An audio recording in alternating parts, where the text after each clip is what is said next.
ओम शांति। आज 28 फरवरी 2022 की मीठी मुरली सार की मीठी सी मंथन। भगवान ने कहा, मीठे बच्चे, तुम्हें पढ़ाई से रजाई लेनी है। यह पढ़ाई है तुम्हें डबल सिरताज बनाने वाला। तुम अपने लिए अपनी रजाई स्थापन करते हो। पढ़ाई और संबंध। तो संसार में दो संबंध हैं जो अपने अपनों को आगे बढ़ाते हैं, उन्हें देख खुश होते हैं। तो एक तो है माता पिता, हमारे पेरेंट्स, और दूसरा टीचर। टीचर माता पिता भी चाहते हैं कि मेरा बच्चा मेरे से आगे जाए। हाँ, पहले फादर सो सन होता है, पिता बच्चे को शो करते हैं, और बाद में सन सो फादर हो जाता है। बच्चे के द्वारा पिता की महिमा होती है ना, बड़ी बात। उसी तरह से टीचर टीचर भी चाहता है कि मेरा विद्यार्थी मुझसे आगे जाए। और जो अच्छा नहीं पढ़ता है तो टीचर क्या बोलते हैं, कहीं बाहर मत बोलना कि मैंने तुम्हें पढ़ाया था। क्योंकि टीचर की निंदा भी तो होगी।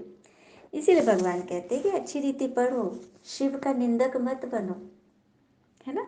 अच्छी रीति पढ़ो, पढ़ाई पर जोर देते हैं बाबा, क्योंकि इस पढ़ाई से सिर्फ 21 जन्म ही नहीं, हमारी मेधा डेवलप होती है, हमारी बुद्धि शुद्ध होती है, बुद्धि को शक्ति मिलती है जो सारे कल्प में काम आएगी। सत्युग, त्रेता, द्वापर, कलयुग, सारे कल्प में हमारी बुद्धि काम आएगी।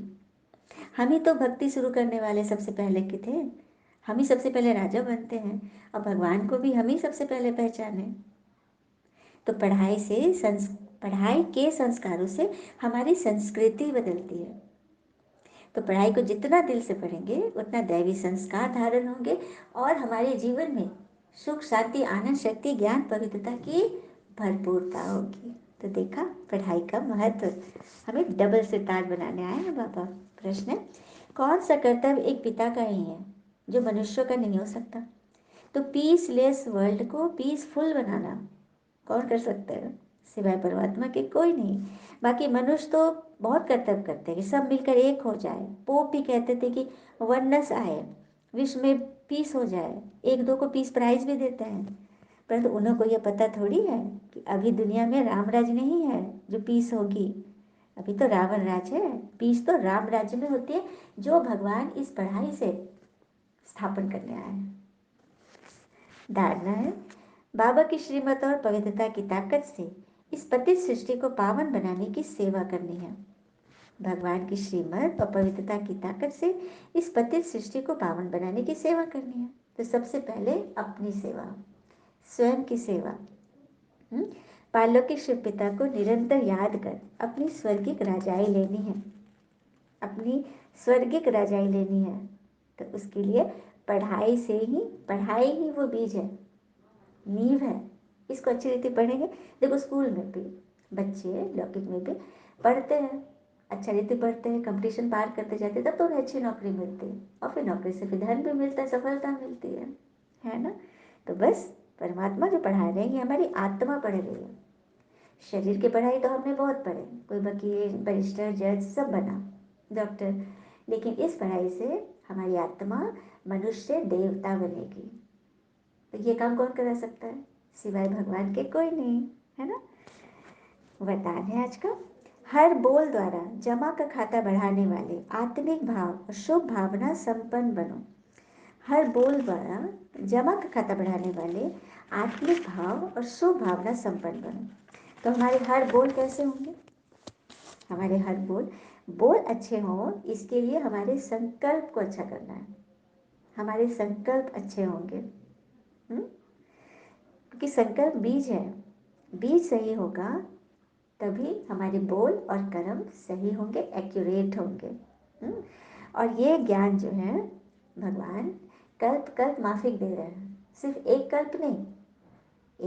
कल्प नहीं, चारों युग जो रिपीट हुआ उसको कल्प कहते हैं।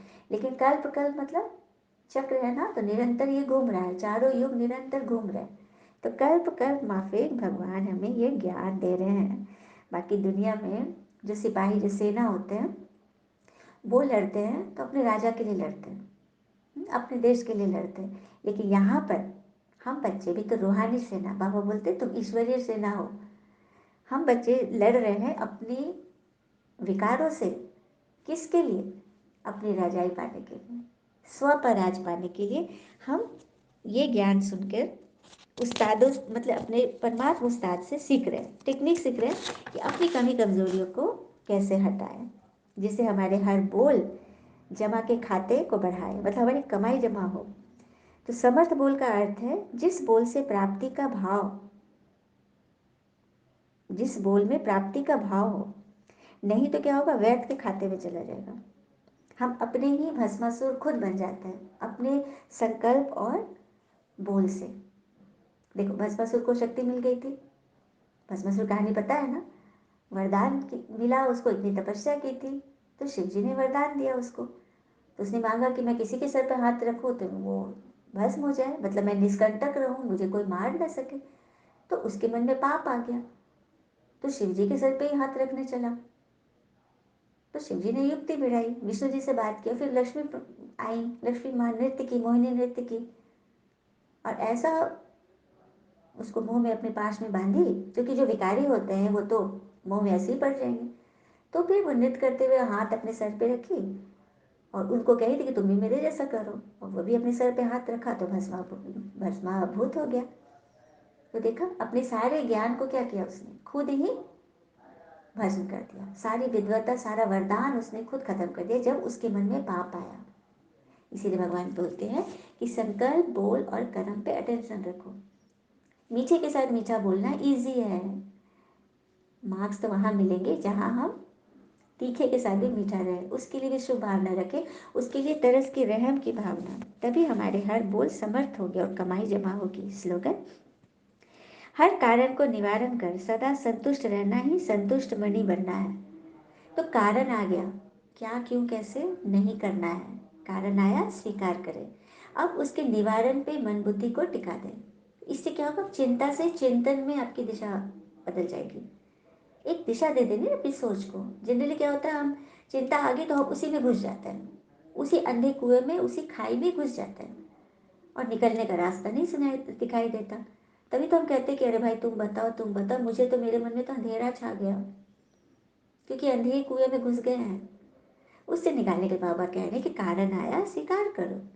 जैसे बच्चा एग्जाम में फेल किया, कारण आ गया, अब हमको कैसे सिचुएशन से पार करना है, कैसे अपनी रूटीन ठीक करनी, कितना घंटा पढ़ाई में डालना है, फालतू इधर उधर ज़्यादा संग नहीं करना, उस पर ध्यान देंगे तब तुम अगला टेस्ट में अच्छे से पास होंगे। नहीं तो कारण है मेरे साथ तो यही होता है, मैं तो हमेशा, भगवान तो मुझे देखते ही नहीं, भगवान तो मेरा सुनते ही नहीं, मेरे साथ तो मैं फेल कर गया, मैं फेल कर गया, रो रहे गा रहे, वो कभी आगे फिर अच्छा नहीं करेगा। कारण आया, प्रॉब्लम आया, सोल्यूशन में डाल दो और उसके लिए वर्क करो, मेहनत करो, तभी हम संतुष्ट मणि बनेंगे, हर हाल में संतुष्ट। अच्छा, ओम शांति। शुक्र है मीठे बाबा, वो बाबा के प्यारे प्यारे बच्चे। All is well that ends well. Om Shanti.